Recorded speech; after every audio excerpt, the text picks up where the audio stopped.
नमो बुद्धाय, जय भीम. स्वागत करते तुमचे माझ्या एका नव्या व्हिडिओमध्ये. तर आजच्या व्हिडिओमध्ये आपण पाहूया पटाचारा थेरिकाची एक अद्भुत कथा, मनाला अगदी भिडणारी. पटाचारा ही श्रावस्ती नगरीतील एका श्रीमंत व्यापाऱ्याची मुलगी होती. ती अतिशय रूपवती, सुशिक्षित आणि सर्वांच्या आवडीची होती. तिचं नाव पटाचारा असं पडलं कारण ती नेहमीच सुंदर रेशमी वस्त्राच्या पट्ट्यांनी वेढलेली असायची. तिच्या वडिलांनी तिचं लग्न एका श्रीमंत घराण्यात लावण्याचा निर्णय घेतला.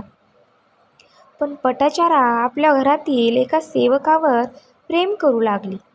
जेव्हा वडिलांना हे कळलं तेव्हा त्यांनी लग्न रोखलं. मग त्या दोघांनी रात्रीच्या अंधारात घर सोडलं आणि जंगलात एका छोट्याशा झोपडीत राहू लागली. काळ गेला, त्यांना एक मुलगा झाला. नंतर काही वर्षांनी त्यांना दुसरं बाळ होणार होतं.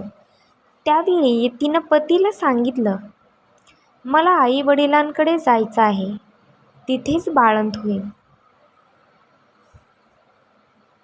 पण पती म्हणाला, नकोच जाऊ, तुझ्या वडिलांचा राग अजून ओसरलेला नाही. ती ठाम राहिली आणि मग दोघं निघाले. रस्त्यात भयंकर वादळ आली. पती लाकूड आणायला गेला आणि साप चावून तिकडेच त्याचा मृत्यू झाला. पटाचारा रात्री पावसात एकटीने बाळाला जन्म दिला. दुसऱ्या दिवशी ती दोन्ही मुलासह आई वडिलांकडे निघाली. रस्त्यात एक मोठी नदी होती. तिनं मोठ्या मुलाला नदीच्या पलीकडे ठेवून बाळाला दुसऱ्या बाजूला नेण्याचा प्रयत्न केला. तेवढ्यात लाट आली आणि बाळ तिच्या हातातून सुटून वाहून गेलं. मोठा मुलगा आईकडे धावला, पण गरुडाने झडप घालून त्याला उचलून नेलं. क्षणात तिनं दोन्ही मुलांना आणि पतीला गमावलं होतं.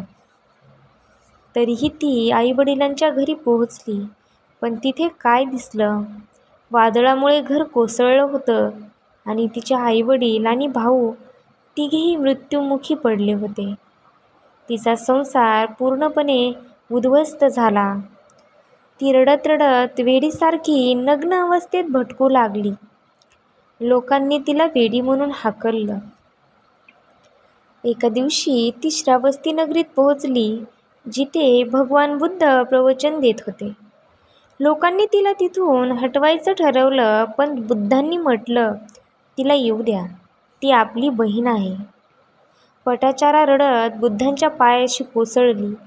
बुद्धांनी शांतपणे म्हटलं, पटाचारे, तुझं दुःख अनंत आहे. संसारातील माणूस अश्रूंच्या सागरात बुडतो, पण जो सत्य जाणतो तो मुक्त होतो. त्या वचनांनी तिच्या मनात शांती निर्माण झाली. तिनं भिक्षुणी होण्याचा निर्णय घेतला. पटाचारानंतर ध्यानात तल्लीन झाली आणि काही काळानंतर अरहत ज्ञान प्राप्त झाली.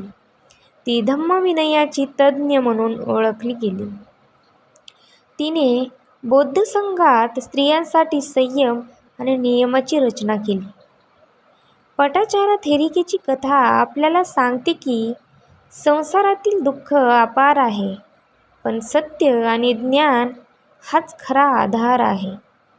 बाह्य वस्त्रांनी नव्हे तर आंतरिक शांततेने माणूस सुंदर होतो. तर तुम्ही पटाचाराची कहाणी ऐकली. तुम्हाला कहाणी कशी वाटली नक्की कमेंट करून सांगा. आणि अशाच छान छान कथेसाठी व्हिडिओला शेअर करा आणि चॅनलला नक्की सबस्क्राईब करून ठेवा. लवकरच भेटूया आपण पुढच्या व्हिडिओमध्ये. जय भीम, नमो बुद्धाय.